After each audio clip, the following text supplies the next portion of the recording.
ஒரு அரை கப் அளவுக்கு கெட்டியான தயிர் இந்த மாதிரி வடிகட்டியில பொடி கீழே ஒரு பாத்திரம் வச்சிருக்கேன். இதுல பாருங்க இந்த மாதிரி தண்ணி வந்திருக்கணும். 1 மணி நேரத்துக்கு இந்த மாதிரி விட்டுருங்க. விட்ட பிறகு பாத்தீங்கன்னா நம்ம தயிர் வந்து ஆல்ரெடி கெட்டியா இருக்கும். இன்னமும் இது நல்லாவே கெட்டியா இருக்கும். ஸோ நமக்கு நல்லா கெட்டியான தயிர் தான் வேணும். அதனால இந்த மாதிரி 1 மணி நேரத்துக்கு இந்த ப்ராசஸ் பண்ணுங்க. அப்புறம் இந்த மாதிரி சேர்த்த பிறகு பாத்தீங்கன்னா நல்லா மிக்ஸ் பண்ணி விட்டுருங்க ஒரு விஸ்க் வச்சு. ஆல்ரெடி பாத்தீங்கன்னா தயிர் உங்களுக்கு சாதாரணமா பார்த்தாலே தெரியும் திரி திரியா இருக்கும்ட்டு. இந்த மாதிரி மிக்ஸ் பண்ணி இந்த மாதிரி ஸ்மூத் ஆக்கிடுங்க. இப்போ இது கூட ஒரு அரை கப் அளவுக்கு கண்டென்ஸ்ட் மில்க் நான் சேர்க்கிறேன். இந்த மாதிரி நல்லா மிக்ஸ் பண்ணி எடுத்துக்கோங்க. இப்போ இந்த டெக்ஸ்சர் பாருங்க எவ்வளவு ஸ்மூத்தா இருக்குன்ட்டு. இந்த மாதிரி இருக்கணும்.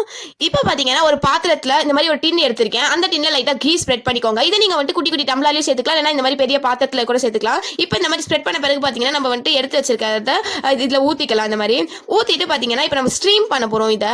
அதனால பாத்தீங்கன்னா ஒரு இட்லி குண்டா எடுத்திருக்கேன். அந்த இட்லி குண்டால பாத்தீங்கன்னா தண்ணியும் அதுக்கு மேல வந்து ஒரு ஸ்டாண்ட் மாதிரி வச்சிருக்கேன். இதுக்கு மேல நம்ம இந்த ஸ்வீட்டை வந்து சேர்த்துக்கலாம். அதாவது நம்ம டின்ல மாத்தி வச்சிருக்கிறது ஒரு 15 மினிட்ஸ்க்கு விட்டுருங்க. இப்போ 15 மினிட்ஸ் ஆயிடுச்சு. நான் ஓபன் பண்ணி பாக்குறேன் பாருங்க. இங்க பாருங்க எவ்வளவு சூப்பரா வெந்து வந்திருக்குன்ட்டு. நல்லா ஒரு ஜெல்லி டெக்ஸ்சர்ல இருக்கு பாருங்க.